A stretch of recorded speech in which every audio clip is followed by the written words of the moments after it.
London's Buckingham Palace was as majestic as ever that morning, its towering gates standing as a testament to centuries of tradition and discipline.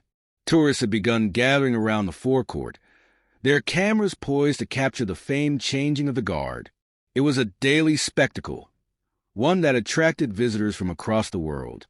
Among them stood Matthew Caldwell III, a brash, arrogant American millionaire who had made his fortune through inherited wealth and a talent for making enemies. He wore a tailored designer jacket, an expensive watch glinting in the sunlight, and an expression of amused superiority as he observed the royal guard standing in their pristine red uniforms and towering bearskin hats. To Matthew, they were nothing more than overhyped statues, decorative relics of a bygone era, men pretending to be soldiers in a world where real military forces did actual work. The idea that these guards were elite-trained soldiers, sworn to protect the crown, meant nothing to him. "But they wouldn't even blink if I did something crazy," Matthew muttered, nudging his equally entitled friend Jason. Jason, an equally wealthy and oblivious trust fund brat, laughed. "Like what? Scream in their face? Take a selfie with one?"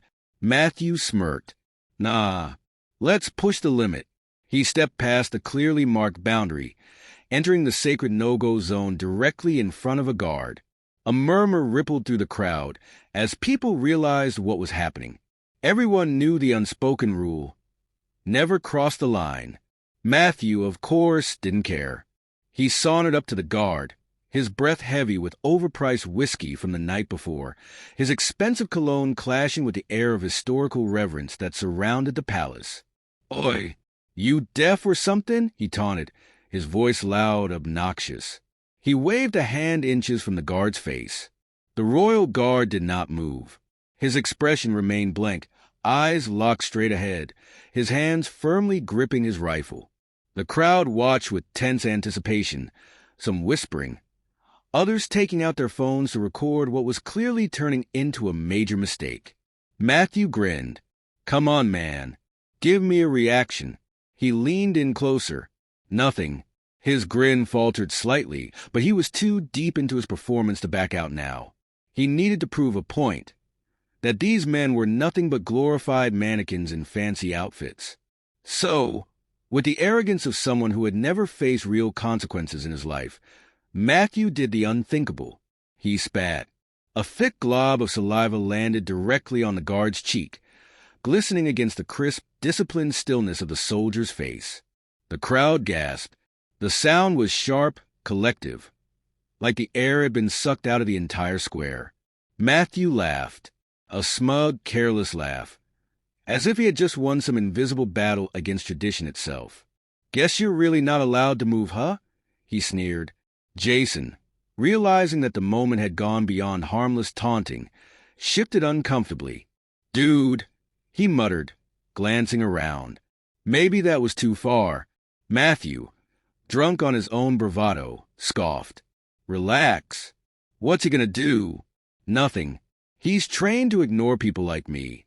But what Matthew failed to realize, what every British citizen, every historian, and anyone with a sliver of common sense knew, was that while the royal guard was disciplined, there were limits.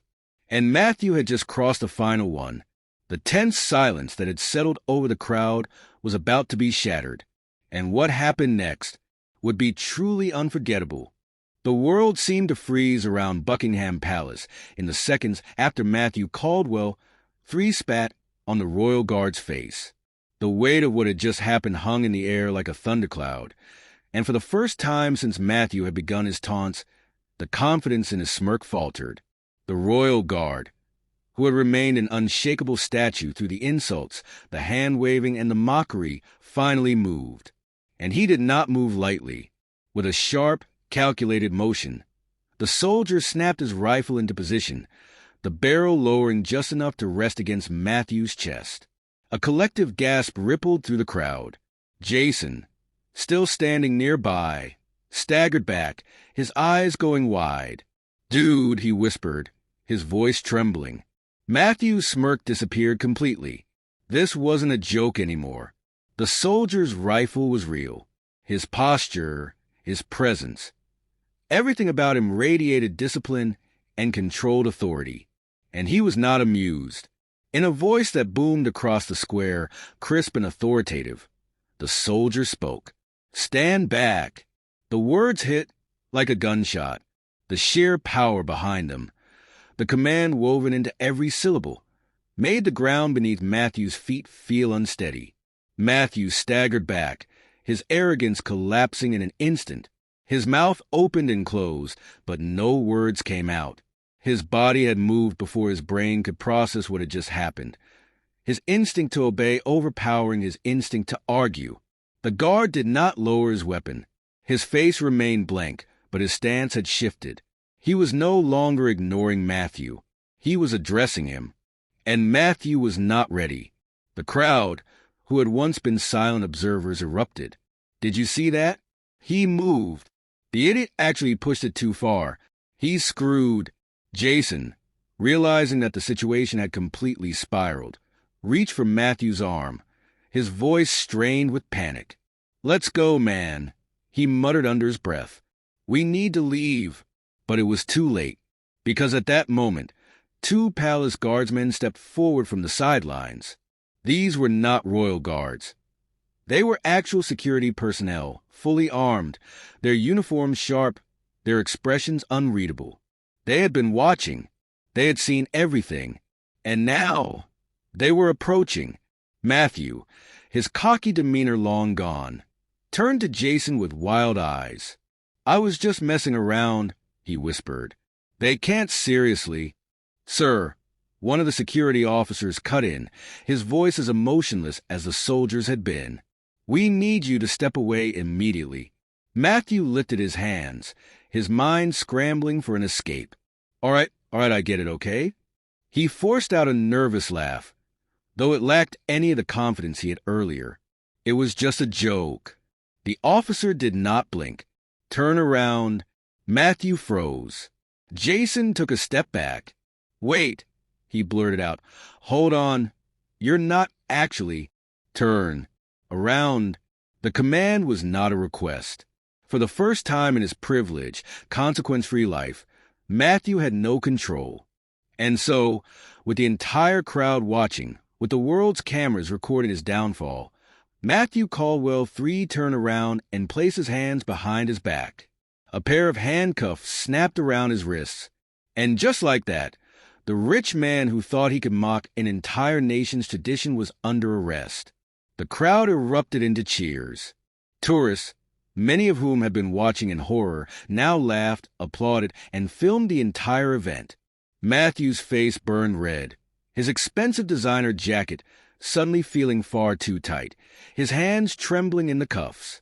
Jason, realizing that this was very, very real, took a step forward, his voice panicked. "Wait, you can't just..." The second officer turned toward him. "Unless you want to join him, I suggest you walk away." Jason shut his mouth. Matthew was dragged through the crowd, his once cocky smirk replaced by the pale expression of a man realizing he had made the biggest mistake of his life. The royal guard, the very one he had spat on, had not moved an inch since the moment the rifle was lowered. His face remained stoic, but if one looked closely, they would see the slightest, most imperceptible twitch of satisfaction in the corner of his mouth. And as Matthew was hauled away toward a waiting police car, he realized one final, devastating truth. This was only the beginning of his nightmare. The cheers of the crowd still rang in Matthew Caldwell III's ears as he was shoved into the back of a waiting police car, his wrist aching from the tight handcuffs, his face still burning from humiliation. The smugness that had been plastered across his face just minutes ago was completely gone. In its place, shock, panic, fear. Jason stood frozen near the crowd, watching his friend get arrested, his face a twisted mixture of disbelief and helplessness. He didn't dare try to interfere. Not after seeing how quickly things had escalated. Not after realizing that this was not one of those situations where money and privilege could make the consequences disappear. The cameras were everywhere. Every tourist had their phones pointed at Matthew's downfall, filming his humiliation from every possible angle. The video was already spreading online before the police car had even pulled away from Buckingham Palace. Matthew barely registered the muffled chatter of the officers in the front seat, his mind racing with excuses, explanations, ways to talk himself out of this. But there was no undoing what had happened. He had spat on a royal guard, and in the United Kingdom, that was no small offense. The ride to the police station was a blur. Matthew sat stiffly, his hands still cupped behind his back, his expensive jacket now creasing in ways that would have once made him furious. But now, the only thing he cared about was getting out of this nightmare. The officers barely spoke to him as they drove. When they arrived, Matthew was dragged out of the car, led through the cold metal doors of the station, and unceremoniously processed. Mug shot taken, personal belongings confiscated, jacket removed, tie loosened. When they placed him in a small holding cell, Matthew felt his stomach sink. He had never been in a situation like this before. For the first time in his life, he was powerless. No assistants to handle things. No lawyers to step in immediately. No bank account to magically erase his problems. The reality hit him like a punch to the gut. Hours later, a stern-looking officer entered the holding area. Caldwell, he called, his British accent sharp and professional. Matthew snapped his head up. He had been expecting some low-ranking officer, maybe someone he could charm or bribe. But when he saw the decorations on the officer's uniform, he knew this man was high up. This wasn't just a routine booking. This was serious. The officer sat across from him, placing a folder on the table between them. "Do you understand the gravity of what you've done?" he asked, his voice calm but cold. Matthew swallowed hard. He forced a chuckle, though it sounded shaky. "Look, it was just a joke, all right. No harm done." The officer's expression didn't change. "No harm done." He opened the folder, sliding out a printed image. It was a freeze frame from one of the many videos taken earlier. A still of Matthew's disgusting smirk, right before he spat on the royal guard's face. Matthew's stomach dropped. The officer leaned forward. "In this country," he said, his tone even, "assaulting a member of the armed forces is a criminal offense." Matthew felt a bead of sweat form at his temple. "This wasn't just some street performer you harassed," the officer continued. "That man you spat on? He is a soldier, a highly trained member of the British Army, sworn to protect the crown and this country." Matthew's mouth went dry. "This is not America, Mr. Caldwell. Your money and your name do not exempt you from consequences here." Jason had been frantically making calls the entire time Matthew was in custody. By the time Matthew was formally charged, his family's lawyers had finally gotten through to him. But there was a problem. The case had already made headlines. American tourist arrested after spitting on royal guard. Entitled millionaire faces charges in London. Disrespect the royal guard? Expect consequences. The British public was furious. This wasn't just some minor tourist incident. This was international news. And the UK government wasn't taking it lightly. In the days that followed, Matthew was officially charged with assaulting a member of the armed forces, public disorder, violating restricted security space. His passport was confiscated. He was banned from leaving the UK until the trial. And worst of all, he had to face a judge. The day of the court hearing, Matthew sat in the defendant's chair, pale and shaken, while cameras flashed from the press section. He had tried to dress smartly, hoping to appear remorseful, but nothing could erase the worldwide humiliation he had already suffered. The judge did not look amused. "You stand before this court today," the judge began, "not just as an individual, but as a symbol of entitled disrespect." Matthew's lawyer tried to argue for leniency, stating that he had simply been drunk, that it was an impulsive mistake. The judge was unmoved. "Drunkenness is no excuse," he said, "nor is ignorance. You disrespected not just a soldier, but an institution that predates your own country." Matthew's breath hitched, and then came the verdict, a formal fine of £20,000, mandatory public apology to the Royal Guard, a lifetime ban from re-entering the United Kingdom. The courtroom erupted in murmurs. Matthew sat frozen, his face ashen. He would never be allowed back in the UK. His reputation? Destroyed. The video of his humiliation had now been viewed over 50 million times online. Even his own family's business was distancing itself from him, releasing a public statement condemning his actions. And that formal apology? It had to be delivered on live television. Days later, Matthew stood in front of a podium, cameras flashing, his voice shaking as he read from the prepared statement. "I sincerely apologize for my actions," he said, each word hollow, forced. "I deeply regret the disrespect I showed to the Queen's Guard and to the people of Britain." No one believed a word, and when the statement ended, as the cameras cut to black, Matthew knew. He would never live this down.